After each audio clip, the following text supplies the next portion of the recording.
अबे गोदना, आज डाली के बहुत याद आवता यार। अबे धीरा बोला, अगर कहीं बाबूजी के बात के भनक लग गई तो तहार खटिया खड़ी अब बिस्तर गोल हो जाई।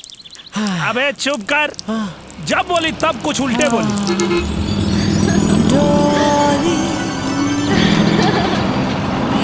अबे गोदना, हमें भाग रहा।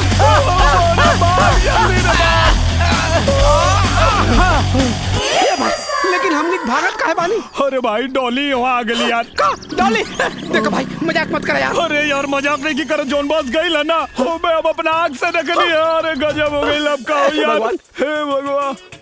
ए गोदन, तू कहत रहे कि तोर माई बाप 4 धाम के यात्रा पे गइल बाड़े। हाँ, त काहे? अपना घर की चाबी निकाल। चाबी? अबे यार चाबी निकाल जल्दी। शॉर्ट कट मार के जल्दी बस स्टैंड पे जो। Bus stand? और डाली केहू से कुछ पूछो, ओकरा पहले ओके लेके हमरा घर या नहीं तोरा घर यानी हमरा घर जल्दी लेके आओ। घर तो हर घर तो हमरा तो कुछ नहीं के समझ में आता भाई। चाबी दे जल्दी जो। हाँ ठीक है, जल्दी लेके आओ।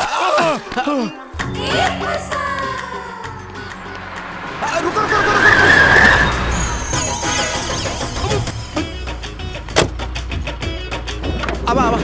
अब जल्दी आवा। ये हमार घर, अब मतलब राजा के घर। चलो दरवाजा बंद कर दे भैया। आवा लो। क्या जी, तुम तो अपने वाइफ को भूल ही गए हो। जीजू, पहले दिया आशा, बाद में दिया झांसा। अरे ना ऐसा कोनो बात ना। गुदना से पूछा, अजय याद करता नहीं है ना? तो फिर मुंबई क्यों नहीं आए? देखो तुम्हारी याद में मैं आधी हो गई हूँ। का ना हम तावाई वाला रहनी, लेकिन पैसा में ना मिलल ना, पैसा ना मिलल।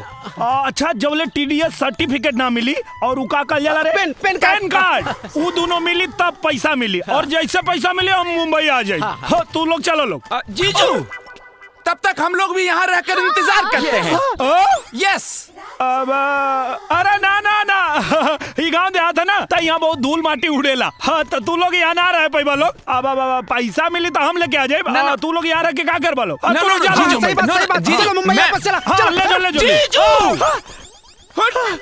जब आप यहाँ रह सकते हो जीजू, तब हमारी बहना क्यों नहीं रह सकती है? और जब हमारी बहना रह सकती है तो ये लकी क्यों नहीं रह सकता? जब लकी रह सकता है तो ये जैकी क्यों नहीं रह सकता? डार्लिंग, बेडरूम कहाँ है? बेडरूम? अब लोग उन्हें तो बाथरूम बेडरूम तो ही नहीं। डार्लिंग, तुम मेरे आने की खुशी में इतने पागल हो गए हो कि तुम्हें ये भी याद नहीं कि बाथरूम कहाँ है, बेडरूम कहाँ है। बहुत ज्यादा खुशी हो रहा है। आई भाभी जी, हम बाथरूम बेडरूम दिखा देंगे। दिखा दे। डार्लिंग, मुझे बहुत जोर की भूख लगी है, कुछ बनाओ ना। भाभी जी आओ ना। आओ। जीजू, बहना को ना पालक पनीर बहुत पसंद है। अबे भक्त तोरी पालक है। थैंक यू जीजू। पालक पनीर पसंद। आज मुसीबत के याद के लिए आज आ गए। हे भगवान।